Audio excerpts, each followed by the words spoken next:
Morning everyone, Ian from DIY Home Gardening. August 21st, got a little bit of time before I go to work, so I thought I'd do some cuttings and propagate that verbena behind me. Let's turn the camera around, shall we?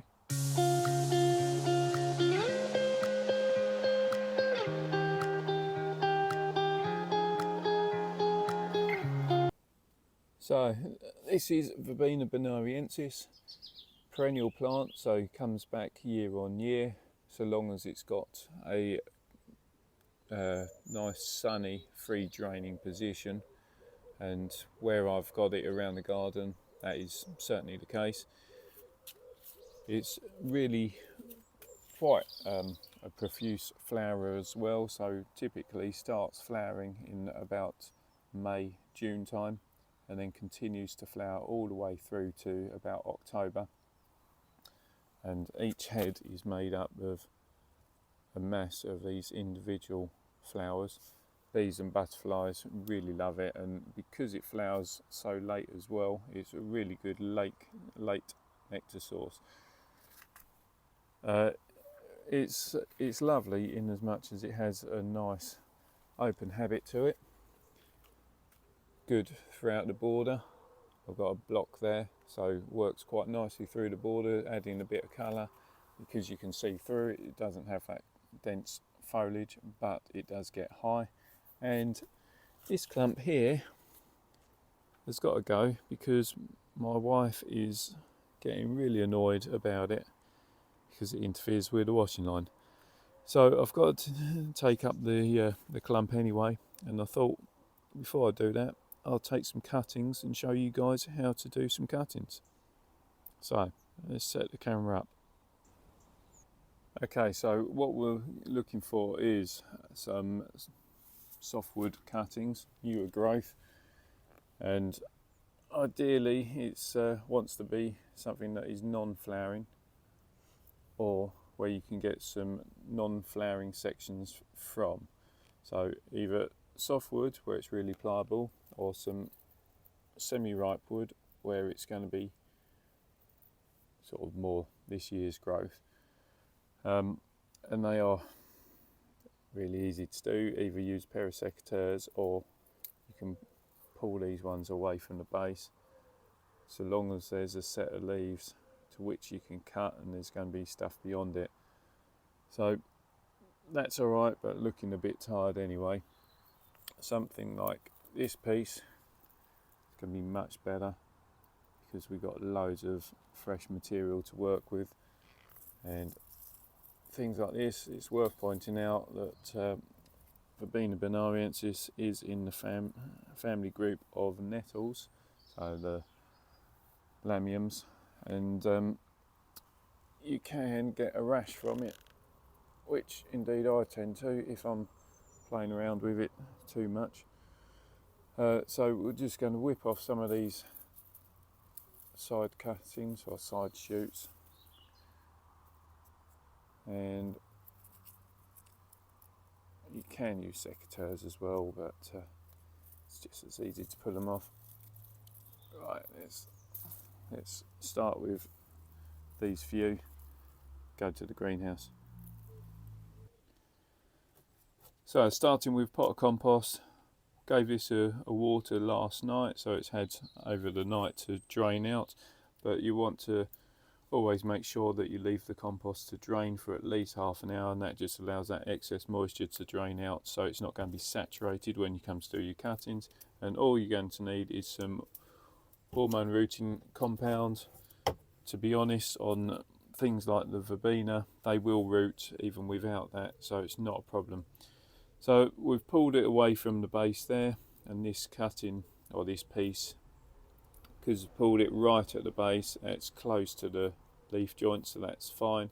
Take off the bottom couple of sets of leaves like so, and you don't want anything too big, so that is going to be perfect. So about 3 to 4 inches.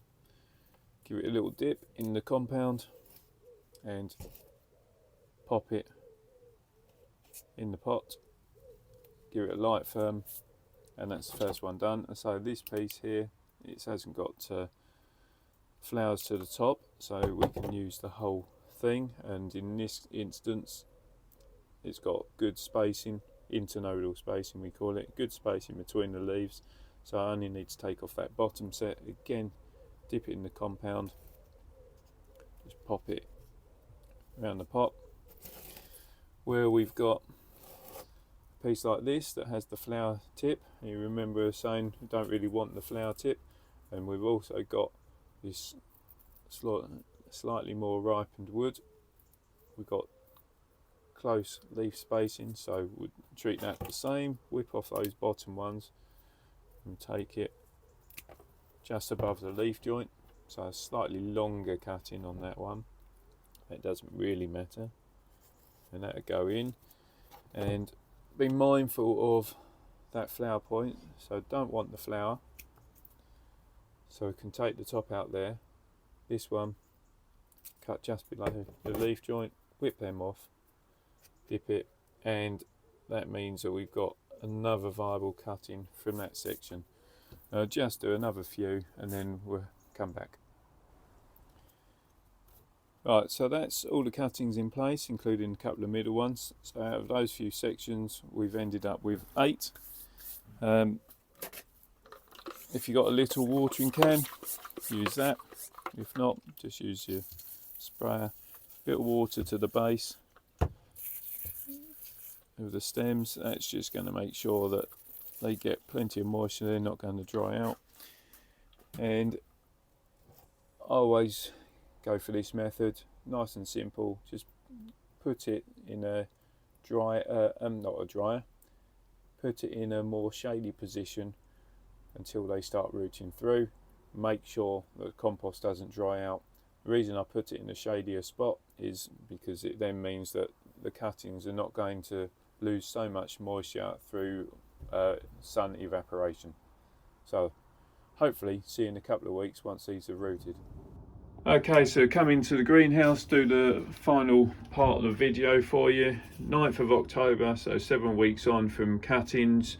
You will notice there are far fewer cuttings left in the pot than what we started with, and that's basically because, well, I went away and they dried out because they were in that heated propagator, and I'd left the propagator on and they started cooking. Anyway, out of all the cuttings I did, we've got 5 that are viable, and you can see certainly on those few that they've started showing signs of growing, because you got the change in coloration, so the fresh tips, which are that more pale green, so that certainly signifies that they've got root development. You'll also notice that they've developed powdery mildew, which, you know, it's one of those things this time of year a lot of plants are getting it, which is basically down to the cooler temperatures creating the high humidity when you've got excess moisture around. I can't see any roots out the base, but there's certainly going to be some within the pot, and yeah, basically that's given me 5 new plants, which is just as well, because my wife's already ripped out the plants that she hated by the washing line. So that's it. That's the end of the video. How to propagate Verbena Bonariensis by cuttings.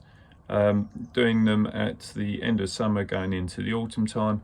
You can also do your cuttings in the springtime, and they do root a little bit quicker that time of year, but much like I've found out already, is you will need to keep an eye on your watering and the moisture of the compost. Rooting much quicker with heated propagator, just make sure they don't dry out. So yeah, video done. If you've got any questions, obviously send the questions to me. I'll do my best to answer them for you. If you've liked the video, then please subscribe to the channel. Don't forget to hit that reminder button so I don't miss out on the future videos, and above all else, just enjoy yourself, have fun, and perhaps try something different, such as doing your own propagation. So till next time, bye for now.